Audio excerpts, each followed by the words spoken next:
कितने? 10 प्राणायाम बताए गए। भोजन किया 10 प्राणायाम बताए गए हैं। प्राण प्रायण करता है, इसीलिए इसे प्राण कहते हैं। जो कुछ भोजन किया जाता है उसे जो वायु नीचे ले जाती है उसको अपान कहते हैं। जैसे मैंने जो खाना खा लिया, जब हम उसको नीचे ले जाते हैं उसको अपान कहते हैं, और जो बिना खाने का है उसको प्राण कहते हैं। जो वायु संपूर्ण अंगों को बढ़ाती हुई उनकी व्याप्त रहती है उसका नाम व्यान है। जो वायु स्तमन में द्विजित करती है उसकी उदान संज्ञा है। जो वायु सब अंगों को समभाव से ले चलती है वह अपने उस समान नए रूप कर्म से समान कहलाती है। मुख से कुछ उगलने में कर्णभूत वायु को नाग कहा गया है। आँख खोलने की व्यापार में कुर्म नाम का वायु की स्थिति है। छीका में और कृकाल और भंजाई में देवदत्त नामक वायु की स्थिति है। धनंजय नामक वायु संपूर्ण शरीर में व्याप्त रहती है। धनंजय जो नाम है केवल वायु है, वो हमारे पूरे शरीर में रहती है। वहाँ मृतक शरीर को भी नहीं छोड़ती है। वो जब आदमी मर भी जाता तभी नहीं छोड़ती है। कर्म से अभ्यास में लाया हुआ यह प्राणमय सब उचित प्राण या मंत्र से युक्त हो जाते हैं, तब वह तारका से सारे दोषों को दग्ध कर देता है और उसे शरीर की रक्षा करता है। इस प्रकार से प्राणायाम करते हैं तो शरीर नष्ट होने से बच जाता है। प्राणायाम विजय प्राप्त हो जाए तो उससे प्रकट होने वाले चिन्हों को अच्छी तरह देखें। पहली बात यह होती है कि विष्ठा, मूत्र और कफा की मात्रा घटने लगती है। जैसे हम ये योग करते हैं तो जो हमारे को शरीर में जो रोग होते हैं तो वो रोग घटना शुरू हो जाता है। जिसमें खांसी होती है तो कफ उसका घटना शुरू हो जाता है। तो इन्हें योग करने से ये फायदा होता है। अधिक भोजन करने की शक्ति हो जाती है और जो योग करता है वो ज़्यादा खाना भी खा सकता है क्योंकि उसको पचा सकता है। और विलंब से सांस चलती है, जो धीरे से सांस चलती है। शरीर में हल्कापन आता है, शीघ्र चलने की शक्ति प्रकट होती है। हृदय में उत्साह बढ़ता है, स्वर में मिठास आती है, समस्त रोगों का नाश हो जाता है। बल, तेज और सौंदर्य की वृद्धि होती है।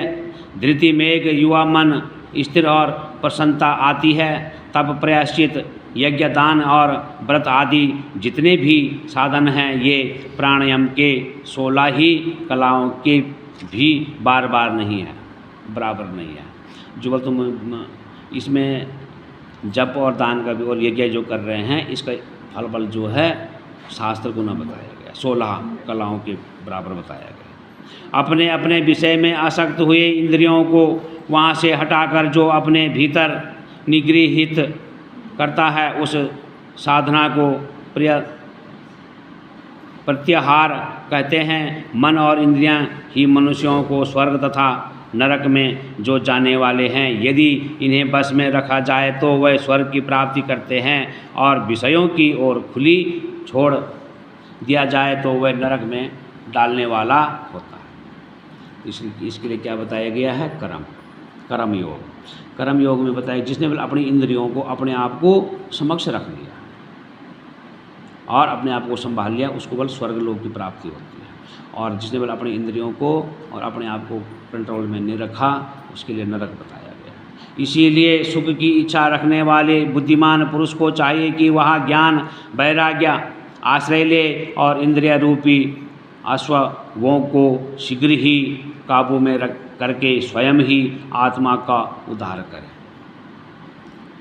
उससे बल स्वयं इंसान की आत्मा का उद्धार होता है। चित्त को किसी स्थान विशेष में बांधना, बंधन किसी ध्येय विषय में स्थिर करना, यही संक्षेप में धारण का स्वरूप है। एकमात्र शिव ही स्थान है, दूसरा नहीं, क्योंकि दूसरे स्थानों में त्रिविधिक दोष विद्यमान हैं। किसी नियमित कला का स्थावन स्वरूप शिव है। स्थापित हुआ मन जब लक्ष्य से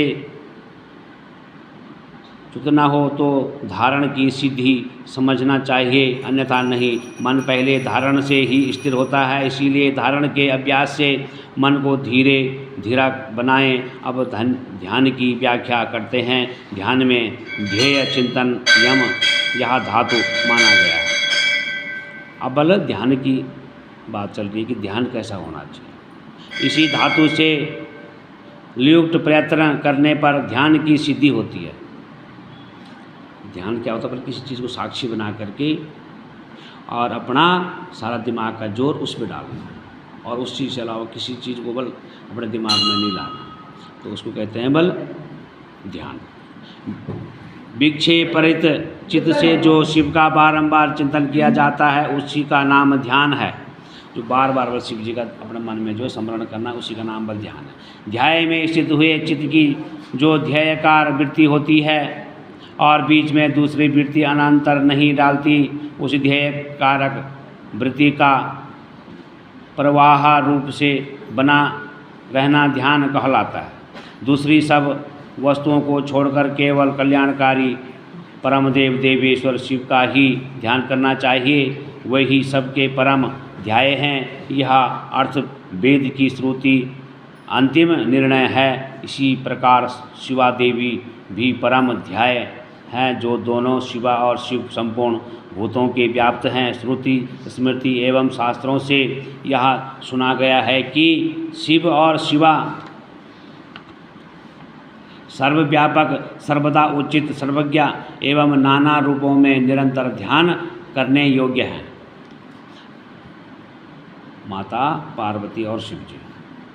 ध्यान के योग में बल इंसान तभी लग सकता है जब बल मन में इनको बैठा दिया और इनके चरणों में बल अपना एक चित्त लगा दिया, तो इन्हीं को क्या बताया गया है? ध्यान करने योग्य है। यही चीज़ बल ध्यान करने योग्य है। इस ध्यान के दो प्रयोजन जानने चाहिए। पहला मोक्ष और दूसरा प्रयोजन अणिमा। एक तो बल मोक्ष की प्राप्ति करना, एक अणिमा आदि सिद्धियों की उपलब्धि। ध्याता ध्यान ध्याय और ध्यान प्रयोजन, इन चारों को अच्छी तरह जानकर योग बेता पुरुष योग का ध्याय करे। जो ज्ञान और वैराग्य से संपन्न, श्रद्धालु, क्षमाशील, ममता रहित तथा सदा उत्साह रखने वाला है, ऐसा ही पुरुष ध्याता कहा गया है। अर्थात वही ध्यान करने में सफल हो सकता है। जिसका बल अपना ये मन चित्त एक ही जगह लगा रखा है और जगह नहीं भटकता है, वही बल ध्यान कर सकता है। साधक को चाहिए कि वह जप से थकने पर फिर ध्यान करें और ध्यान से थक जाने पर पुनः जप करें। इस तरह जप और ध्यान में लगे हुए पुरुष का योग जल्दी सिद्ध हो जाता है। अगर बल पहले तो ध्यान लगा दिया और ध्यान से बल थक जाते हैं तो जप करो, और जब से थकते हैं तो ध्यान करो। वो इसी तरीके से बल जब करते हैं उसको बल उस चीज़ की सिद्धि प्राप्त होती है। 12 प्राणायाम को ही एक धारण होता है। 12 प्राणायामों की एक धारण होती है।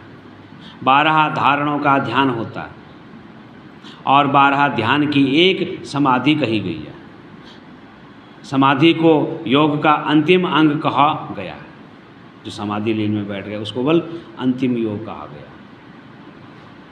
समाधि से सर्वत्र बुद्धि का प्रकाश फैलता है। जिस ध्यान में केवल ध्याय ही अर्थ रूप से भासत हैं। ध्यायश्च निराश्च महासागर के समान स्थिर भाव से स्थिति रहता है और ध्यान स्वरूप से शून्य सा हो जाता है, उसे समाधि कहते हैं।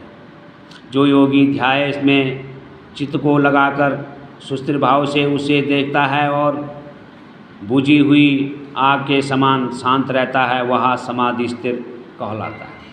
जो बल किसी को कुछ नहीं बोलता है और शांत रूप में बैठा हुआ है, उसका ध्यान मात्र एक प्रभु के ही नाम पे, उसको क्या कहते हैं? बल समाधि स्थल ध्यान। वह ना सुनता है, ना सूंघता है, ना बोलता है, ना देखता है, ना स्पर्श, ना अनुभव करता है, ना मन से संकल्प विकल्प करता है, ना उसमें अभिमान की वृत्ति का उदार होता है, और ना वह बुद्धि के द्वारा ही कुछ समझता है, केवल कष्ट की भांति स्थिर रहता है। वो केवल किसी कुछ नहीं सुनता। दुनियादार में चाहे तुम ढोल नगाड़ा कितने भी बजा लो, उसका मन बल अचल नहीं होना चाहिए। उसका ध्यान का मतलब क्या होता है कि एक मन से जो है भगवान को